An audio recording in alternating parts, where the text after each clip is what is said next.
Bon, c'est pas évident. Pour le moment, on est au démarrage puisque ça fait depuis le mois de juillet qu'on a pris le local. On a réussi, en fait, grâce à des gens, des particuliers, entre autres, qui nous ont aidés parce que j'ai lancé un appel aux dons sur Internet.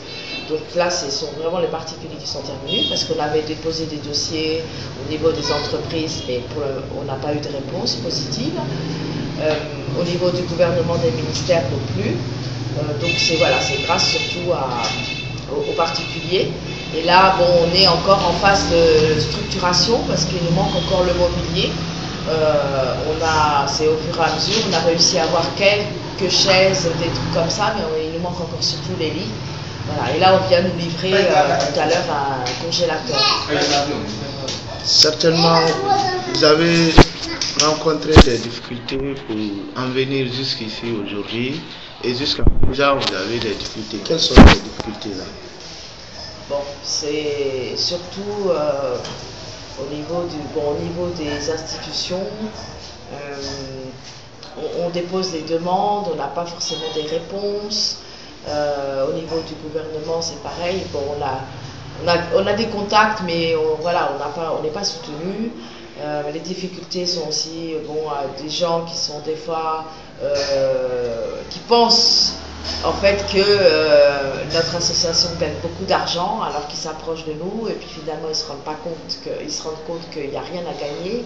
En fait, ils ont un intérêt personnel, mais pas forcément un intérêt commun, quoi. Et nous, on est là surtout pour aider les enfants et non pas leur propre personne. Moi, c'est ce que je leur dis, j'essaie d'expliquer aux gens. Je suis là pour aider surtout les enfants défavorisés, non pas des personnes qui sont déjà dans la vie active, quoi.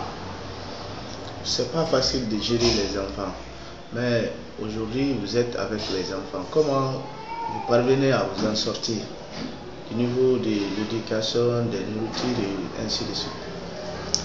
Bon, en fait, déjà, on a la Providence qui nous aide, parce que le cœur, quand le cœur est là, en général, on manque de rien. Bon, il y a les particuliers qui interviennent par rapport à l'éducation sur les besoins alimentaires, on va dire, sur les besoins de la scolarité aussi. Moi aussi, j'ai eu la chance dernièrement d'avoir un partenariat avec une école, donc ce qui fait qu'ils vont aussi nous prendre des enfants dans cette école. Ensuite, bon, en fait, c'est un peu au fur et à mesure, quoi. Je lance des appels quand on est vraiment dans la nécessité, on va solliciter et on va essayer aussi de créer des activités lucratives de façon à faire rentrer un peu d'argent. Ça, disons qu'on est en train d'y réfléchir. C'est un projet qui est en cours là pour le moment. Voilà. Vous avez des relations avec l'autorité, avec le département de l'action sociale. Quelles sont vos relations? Bon, en fait, c'est une relation de partenariat déjà. On est allé se faire connaître pour leur dire qu'on était là. Et ce qui est bien, c'est quand même aussi qu'ils nous donnent aussi un peu les normes en fait que nous devons respecter par rapport à la sécurité des enfants, à leurs besoins. Voilà, c'est un peu ça, quoi. Et puis, c'est eux aussi qui nous envoient les enfants quand il y a des demandes.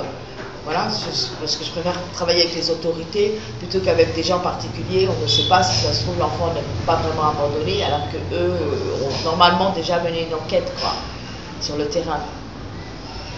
Vous avez un message à lancer? Oui, ce que je voudrais dire en fait, c'est que on a vraiment besoin